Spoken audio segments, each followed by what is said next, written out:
ગુજરાત સરકારે સુશાસન દિવસ નિમિત્તે સરકારનો વીજ ગ્રાહકો માટે મોટો નિર્ણય કર્યો છે કે જેમાં સરકાર દ્વારા ફ્યુઅલ સરચાર્જમાં 40 પૈસાનો ઘટાડો કરવામાં આવ્યો છે. આ અંગે ઉર્જા મંત્રી કનુ દેસાઈએ પત્રકાર પરિષદ યોજી સમગ્ર માહિતી આપી હતી. તેમના જણાવ્યા મુજબ ઓક્ટોબર 2024 થી ડિસેમ્બર 2024માં વસૂલાતપાત્ર ફ્યુઅલ સરચાર્જમાં 40 પૈસાનો ઘટાડો કરવામાં આવ્યો છે, જે બીજો સુધારો ન થાય ત્યાં સુધી ચાલુ રહેશે. તેમજ 1,75,00,000 થી વધુ ગ્રાહકોને થશે ફાયદો.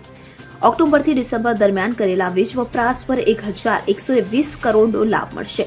ઉર્જા મંત્રીએ જણાવ્યું હતું કે ઓક્ટોબર 2024 થી ડિસેમ્બર 2024ના પ્રવર્તમાન ત્રિમાસિક સમયગાળામાં પણ ₹2.85 પ્રતિ યુનિટના દરે ફ્યુઅલ સરચાર્જની વસૂલાત કરાય છે. ત્યારે રાજ્ય સરકાર હસ્તકની વીજ વિતરણ કંપનીઓ દ્વારા ચાલુ વર્ષ દરમિયાન અસરકારક રીતે ફ્યુઅલ સરચાર્જના દર જાળવી રખાયો છે. સરકારે નાણાકીય વર્ષ 2024-25 દરમિયાન યોગ્ય અને કાર્યક્ષમ વીજ ખરીદીના સંચાલન અને સ્થિર વીજ ખરીદના દરને ધ્યાને લઈ ગ્રાહકોના હિતમાં ફ્યુઅલ સરચાર્જના દરમાં પ્રતિ યુનિટ 40 પૈસાનો ઘટાડો કર્યો હોવાનું ઉર્જા મંત્રીએ જણાવ્યું હતું. Bureau report CN24 news.